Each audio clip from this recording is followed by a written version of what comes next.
Olá, eu me chamo Leidiane e, a convite das meninas, eu vou falar um pouquinho da minha experiência sobre a pré-eclâmpsia. No ano de 2012, eu tinha 22 anos e estava grávida da minha segunda gestação. Porém, essa minha segunda gestação era a primeira com outro parceiro, o que me faz estar no grupo de risco para a pré-eclâmpsia. Então, até os 7 meses eu tive uma gravidez tranquila, porém eu estava ganhando peso muito rápido.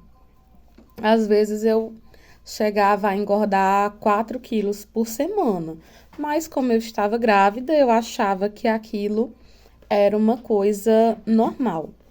Porém, com 7 meses, eu comecei a inchar muito. Eu estava muito inchada ao ponto de o pé não caber dentro de um chinelo. E meu acompanhamento com o pré-natal, ele não foi assim um acompanhamento ideal, porque na época eu trabalhava durante o dia, estudava durante a noite, então eu só ia no dia que era realmente obrigatório. Porém, até os 7 meses, nada de anormal. Eu me lembro que no mês de maio, eu fui em uma consulta com a de pré-natal, eu morava em Picos, foi lá no bairro São José, era o postinho onde eu morava. E aí a enfermeira foi medir minha pressão e ela se assustou porque a minha pressão estava muito alta. Como eu só estava sentindo uma dorzinha de cabeça enjoada, eu achei que era alguma coisa relacionada à gravidez. E por causa da minha pressão estar muito alta, ela me encaminhou diretamente para o Hospital Regional Justino Luz. Chegando lá, eles me passaram um remédio sublinguado, que, segundo o que o enfermeiro me explicou na época, é um remédio que é para fazer efeito rapidamente, porque por eu estar grávida, por a minha pressão estar muito alta, eu estava com sintomas de pré-eclâmpsia e isso era gravíssimo, tanto para mim quanto para minha filha. Nessa época, eu já estava na 30ª semana de gravidez, isso no mês de maio de 2012. Então, eu passei uma semana hospitalizada. Para mim, foi muito doído, porque era justamente a minha semana de formatura do curso que eu estava fazendo e que eu não pude participar porque o médico não me liberou. E ele disse que eu tinha que estar em repouso absoluto, porque corria risco tanto eu quanto a vida do meu bebê. E aí passaram-se alguns dias. Quando eu estava na 35ª semana de gravidez, eu lembro que era um sábado pela manhã, de madrugada eu acordei com muita dor. E era assim, tipo uma cólica. E como eu não tinha tido isso na minha gravidez passada, eu também achei que não fosse nada.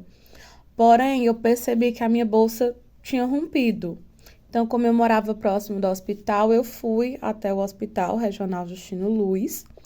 E aí, quando o médico mediu minha pressão, que ele disse que ele ficou assustado porque ele disse que estava em 20, eu já fui encaminhada imediatamente para a sala de cirurgia.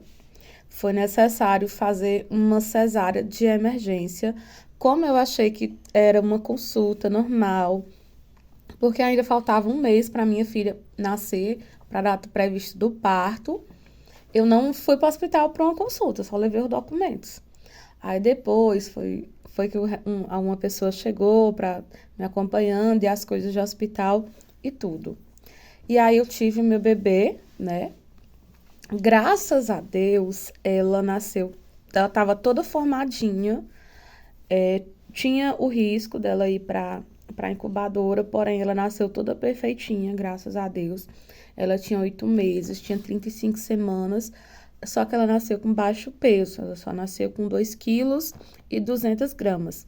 Ela era tão pequena que se você colocasse ela assim na mão, ela cabia na palma da sua mão, porque ela era pequenininha. Mas o médico que me atendeu disse que era devido à minha condição de pré-eclâmpsia. E aí, achando que a história tinha parado por aí, né? Eu fui para casa com a minha filha de alta e os próximos dias foram realmente um calvário, porque as minhas pernas, elas que estavam inchadas desde o 7º mês de gravidez, elas não desincharam com o parto. Eu comecei a sentir falta de ar. Eu me lembro que no dia da fogueira de São João, por causa da fumaça para acender a fogueira, eu passei mal e nos dias seguintes eu comecei a sentir muita dor no peito. A dor era tão grande que para mim dormir, eu tinha que dormir, eu dormia sentada numa cadeira, botava o cabeceira em cima da mesa, era a posição mais confortável para mim poder dormir.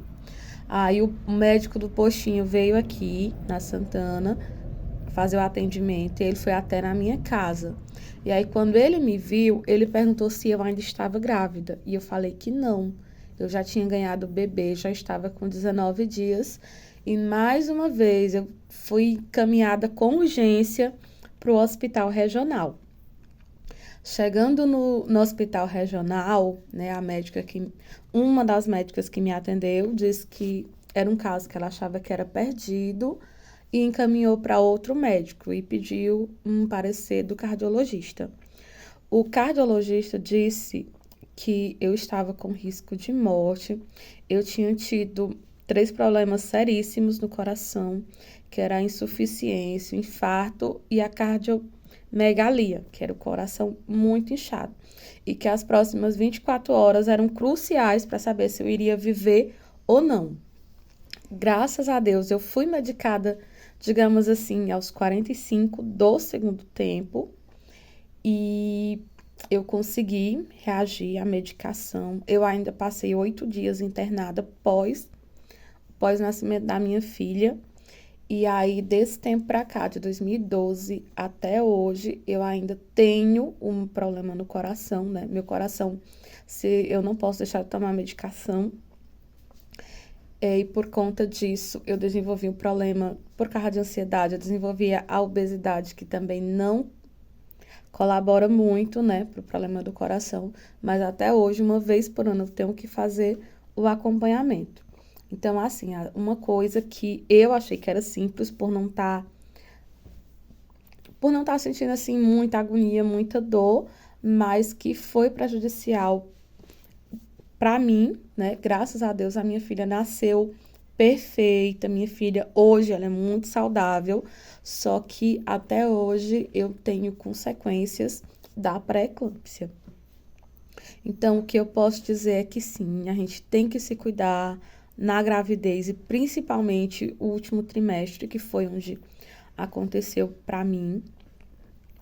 Tem que fazer as consultas, o que o médico disser, a gente tem que fazer de tudo para poder cumprir, né? Porque como eu trabalhava e estudava, eu achava que se eu não fizesse essas coisas, o mundo ia cair e, no entanto, quem caiu foi eu e o mundo ainda continuou mundo, né? As coisas continuaram e apenas eu que tive que parar um tempo para minha vida até eu me recuperar.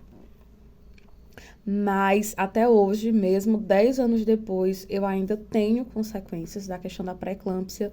Eu, por exemplo, eu não posso mais engravidar, não posso mais ter filho, porque pode acontecer de eu ter antes, né, antes do terceiro trimestre ser fatal para mim, quanto para um novo bebê. E tenho que tomar medicamento para o coração e para a pressão todo dia, né? Todo dia. Aí, às vezes acontece do medicamento não tá fazendo mais efeito, eu ter que trocar para um mais forte e depois voltar para um mais fraco.